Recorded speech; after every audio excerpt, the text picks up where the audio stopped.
Thank you, Mr. Chair. And thank you for joining us, Commissioner. I appreciate you being here.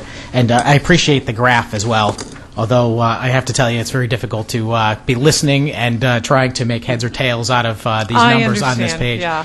It's hot off the press, though. I don't have the required degree to make heads or tails out of it, I don't think. I just got one in the last week. I'll just very briefly and thank you also for sharing the news that was happening simultaneously with this meeting. That the governor has come out and said that we are not going to employ the president's. If you lost your policy, you can keep it. If you lost your doctor, you can keep him.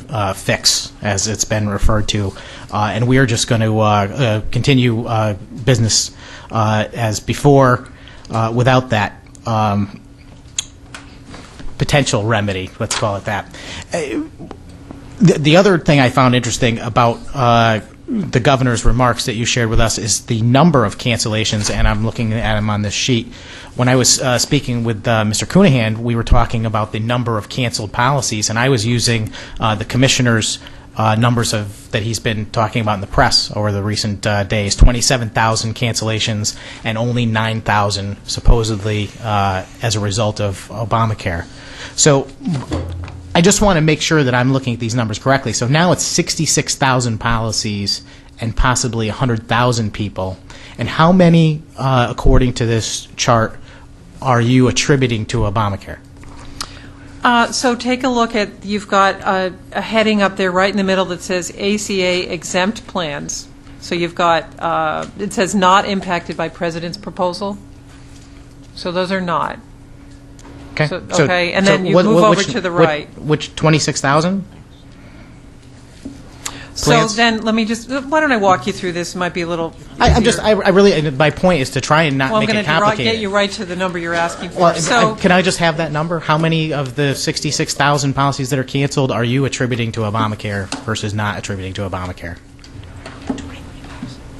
So 23,000 would not have been impacted by the President's proposal, so the balance. But, you know, it's... So 40,000 policies are attributable to Obamacare. Yes, but not... Okay. But I want to put a fine point on this. You look way over to the right and you say there's 23,000 plans now, or policies that are moving over to ACA-compliant plans that were impacted by the ACA. Of those, only 16,000 were moving directly. Remember that a lot, let's look over at the line that says Aetna. They offered 12,005, 5,000 accepted, so you have the balance who were given the chance, another 7,200 or so who did not.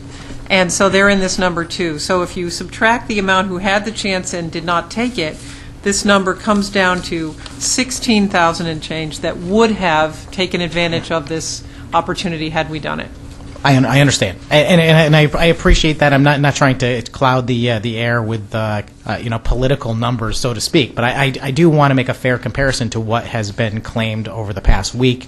And I understand that these folks may have obtained insurance elsewhere through some other means, not even the exchange. I mean, they could have purchased insurance elsewhere. But nonetheless, a significant number of cancellations have occurred. I have a couple of questions directly relating to whether or not we really say these policies would be attributable to Obamacare for the reason that they're canceled or not.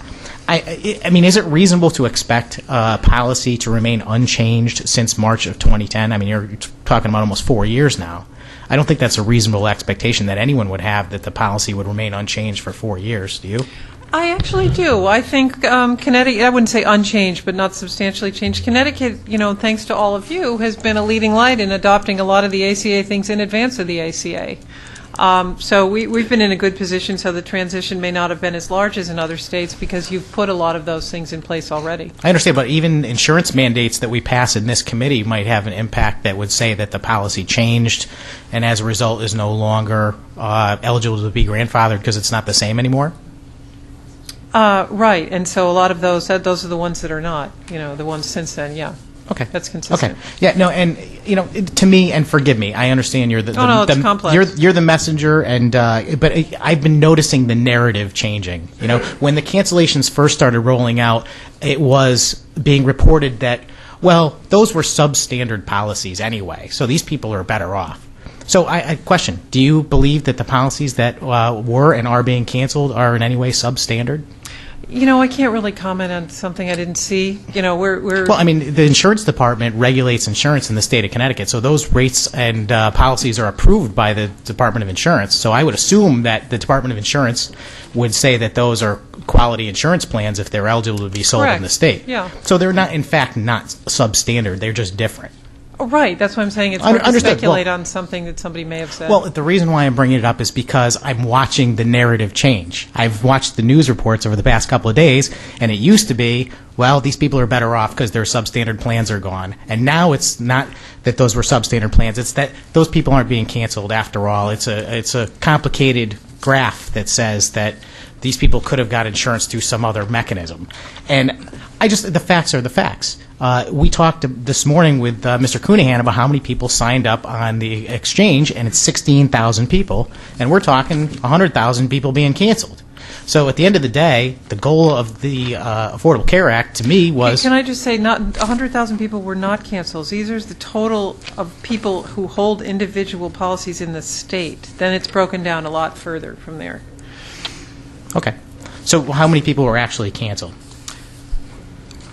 So if we go back up to... And I don't think we should be counting people that re-obtained insurance. I mean, that's...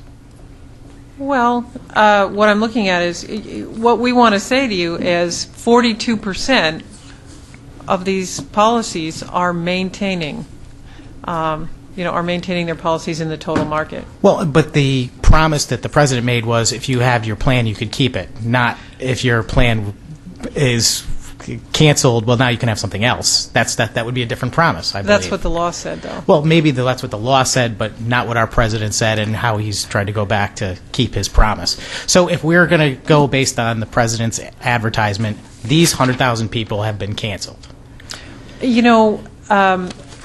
We can only follow what the law says to us, and as we understood the president's commentary, it only applied to the column on the right. I understand. Myself and I think the vast majority of the American people understood what the president said to be what he meant. And I understand you're just the messenger. Well, it's not so much that. That's why we wanted to give you the data, because we too have been watching the narrative and wanting as fast as we could to get the facts out there. Understood.